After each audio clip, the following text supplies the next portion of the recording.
अस्सलाम वालेकुम, मैं हूं राना अदनान शबीर खान और आप देख रहे हैं नवाए फिक्र।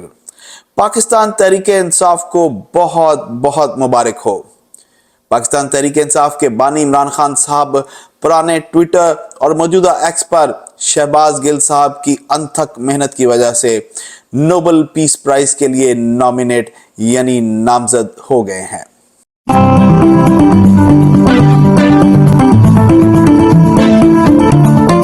I can now announce on the behalf of Partiet Centrum that in alliance with somebody who have the right to nominate a candidate to the Nobel, have nominated Mr. Imran Khan, the former Prime Minister of Pakistan, to the Nobel Peace Prize for his work with human rights and democracy in Pakistan. I wish him all the luck.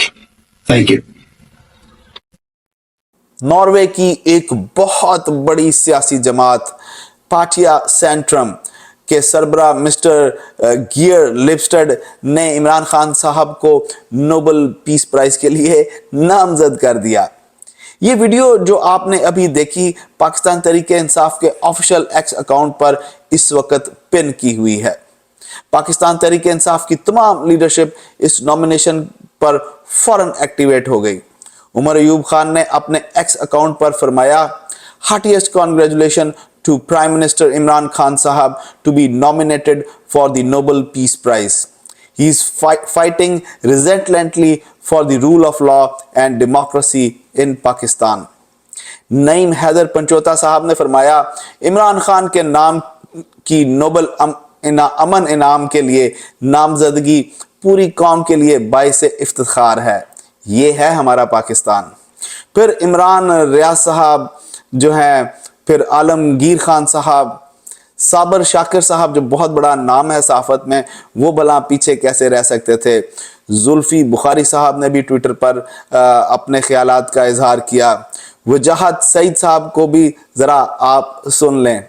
जब ये थोड़ी देर पहले ये story break हुई और मैंने देखना शुरू किया कि लोग कैसे रिएक्ट कर रहे हैं, बहुत सारे लोग खुश हुए, जो होना चाहिए। एक पाकिस्तानी, चाहे वो जो भी हो, मगर एक पाकिस्तानी इस एजाज के लिए नॉमिनेट हुआ। It's a very big deal कि ये महीनों मेहनत के बाद ये हुआ है। अब हमें इसे खुश होना चाहिए, इसमें सेलिब्रेट करना चाहिए। मगर कुछ लोग हैं वो बोल पड़े कि हमारी इजाजत के साथ इस वक्त एक्स पर बल्कि सोशल मीडिया के हर फोरम पर, व्हाट्सएप पर, इंस्टा पर एक तूफान बदतमीजी बरपा है। पाकिस्तान तहरीके इंसाफ का वर्कर इस वक्त पागल हो गया है और एक बहस शुरू हो गई है कि अगर ये Nobel peace prize Imran Khan साहब को मिल गया तो जनरल आसिम और वजीर आजम शहबाज शरीफ साहब का प्रोग्राम तो बढ़ गया। गोरा बादशाह अडयाला जेल में आएगा, इमरान खान साहब को नोबेल इनाम देगा, तमाम दुनिया उसे लाइव देखेगी और जनरल आसिम को और शहबाज शरीफ को इंटरनेशनल प्रेशर बर्दाश्त वो ये दोनों साहबान नहीं कर सकेंगे। खान साहब जेल से बाहर आएंगे और वो मुल्क के वजीर आजम बन जाएंगे। किसी भी शख्स और ख़ास तौर पर पाकिस्तान तहरीके इंसाफ की लीडरशिप और पाकिस्तान तहरीके इंसाफ के वर्कर के तखय्युल की उड़ान को तो आप लिमिट नहीं कर सकते। आपने देखा कि कैसे पाकिस्तान तहरीके इंसाफ के वर्कर और लीडरशिप ने खान को ऑक्सफोर्ड यूनिवर्सिटी का चांसलर बना दिया था। फिर किस तरह पीरो मुर्शद ट्रंप ने आना था और ओवल ऑफिस जाने की बजाय अडयाला जेल जाना था। और अब ये नोबेल पीस प्राइज। अगर मुर्शद वली अल्लाह हो सकता है, अगर मुर्शद के साथी सहाबा इकराम हो सकते हैं, अगर मुर्शद के वालिदैन को हमारे प्यारे नबी के वालिदैन के साथ कंपेयर करने की जुर्रत और जसारत की जा सकती है, तो चांसलरशिप या नोबेल प्राइज ते शायद कोई नहीं। अब जरा तहरीके इंसाफ के झूठे और फ्रॉड बयानिए को एनालाइज कर लेते हैं। अगर आप नोबेल पीस प्राइज की वेबसाइट पर जाएं तो आपको पता चल जाएगा कि नोबेल पीस प्राइज की नॉमिनेशन का तरीकाकार क्या है और वो कौन कौन से लोग या अदारे के मेंबरान हैं जो किसी भी शख्स या अदारे को नोबेल पीस इनाम के लिए नामजद कर सकते हैं। یہ صاحب اس کرائٹیریا پر پورے ہی نہیں اترتے جو اس ویڈیو میں عمران خان صاحب کو نومینیٹ کر رہے ہیں۔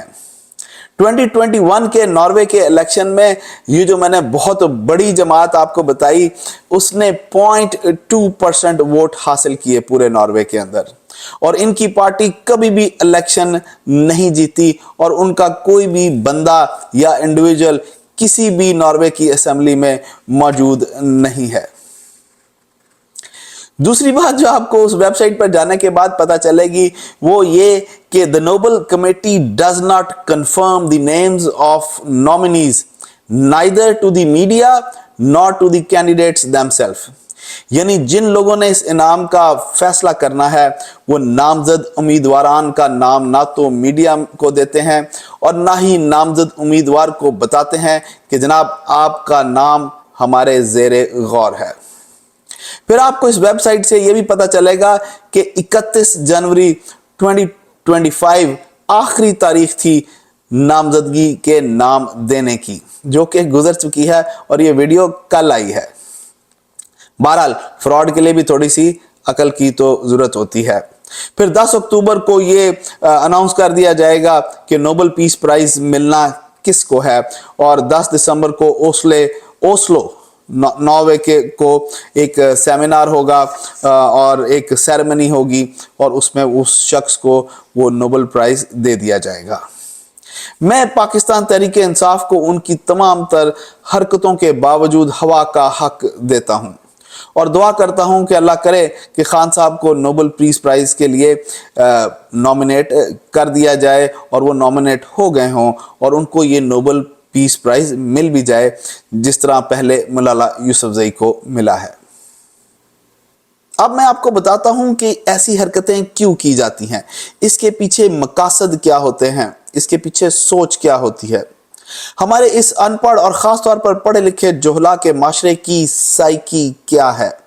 ہم پاکستانی بطور قوم اپنی سیاسی اور مذہبی سوچ اور لیڈرشپ میں ایموشنلی انویسٹ ہوتے ہیں۔ ہماری تربیت ان لائنز پر ہوئی ہوتی ہے کہ ہم اپنی مذہبی اور سیاسی لیڈرشپ کو ہر حال میں سپورٹ کرتے ہیں اور ان کے خلاف ہر آرگیومنٹ کو کاؤنٹر ضرور کرتے ہیں، چاہے وہ کتنا ہی سچا یا مضبوط آرگیومنٹ کیوں نہ ہو۔ کچھ عرصے بعد آپ کو یہ باتیں سننے میں ملیں گی کہ جناب خان صاحب کو تو آکسفورڈ یونیورسٹی کی چانسلرشپ گورا جیل میں آ کے دینے کے لیے تیار تھا۔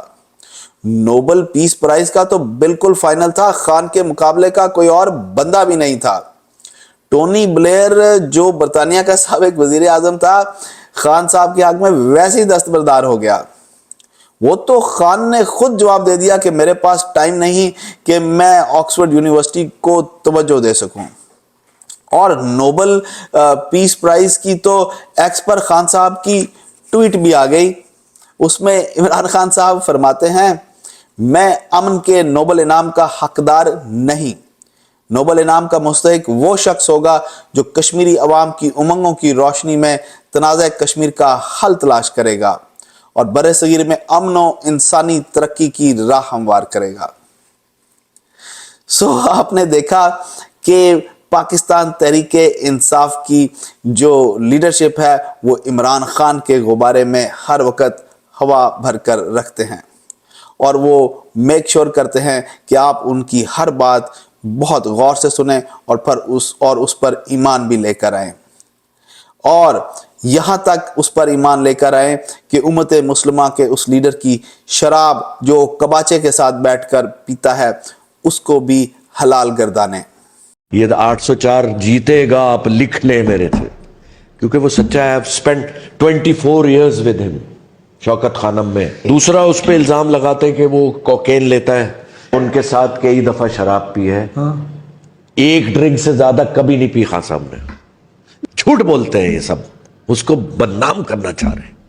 قصہ مختصر، خان کی اس سوشل میڈیا اسٹریٹجی جو کہ بہت ایفیکٹو ہے اس کو سیریسلی لینا چاہیے، اور کوشش کرنی چاہیے کہ خان کے فریب میں آنے سے پہلے اپنی کرٹیکل تھنکنگ کو ضرور ایکٹیویٹ کریں، سوالات ضرور اٹھائیں، اس پر ریسرچ ضرور کریں۔ पाकिस्तान तहरीक इंसाफ के एक्स अकाउंट पर एक और वीडियो भी पोस्ट की गई है, आइए पहले उसको सुन लेते हैं, फिर उस पर बात भी करेंगे। Breaking news. I'm co-authoring legislation with Representative Joe Wilson and Representative Panetta to impose sanctions on Pakistan's military leadership. It's time that America take a stand. We need to sanction Pakistan's military leadership until they have free and fair elections and release Imran Khan. इन साहब का नाम रोहित खन्ना है और ये US representative हैं California के 17th congressional district के। इन साहब के बुजुर्ग ब्रिटिश इंडिया के भेरा शहर, जो उस वक्त शाहपुर डिस्ट्रिक्ट में आता था और आज के पाकिस्तान में भेरा शहर सरगोदा डिस्ट्रिक्ट में आता है, वहां से बिलोंग करते थे। ये साहब पंजाबी हिंदू हैं और कैलिफोर्निया के पाकिस्तान तहरीक इंसाफ के जो डॉक्टर साहबान हैं, उनका पैसा जो है वो इस्तेमाल हुआ है इनकी ज़बान से ये अल्फाज निकलवाने के लिए। अमेरिका में चूंकि लॉबिंग हलाल है, इसलिए पैसे लेकर पाकिस्तान तहरीक इंसाफ का बयानिया टो करना भी इस हिंदू के लिए हलाल और लीगल है। जैसा कि हमने अपने पिछले व्लॉग में पाकिस्तान डेमोक्रेसी एक्ट को काफ़ी तफसील से डिस्कस किया था, ये उसी का शाखसाना है। सोचने की बात यह है कि हिंदुस्तान तहरीक इंसाफ की डायरेक्ट सपोर्ट में मौजूद है और वाज़े अंदाज में खुलकर मौजूद है। पाकिस्तान तहरीक इंसाफ पाकिस्तान में BLA और महारंग लांगू की सपोर्ट कर रही है, जो कि पाकिस्तान में खुलकर दहशतगर्दी कर रहे हैं। पाकिस्तान तहरीक इंसाफ का रोहित खन्ना की वीडियो को बनवाना और फिर अपने ऑफिशियल अकाउंट पर पोस्ट करना, इससे किस किस्म के रेड फ्लैग्स रेज होते हैं? क्या आपको कुछ समझ आती है? अगर आपको कुछ समझ आती है तो उस समझ को कमेंट्स में ज़रूर शेयर करें। मैं आपसे इजाज़त लूँगा। अल्लाह आप सबको आसानियाँ नसीब फरमाए और आसानियाँ तकसीम करना नसीब फरमाए। अस्सलाम वालेकुम।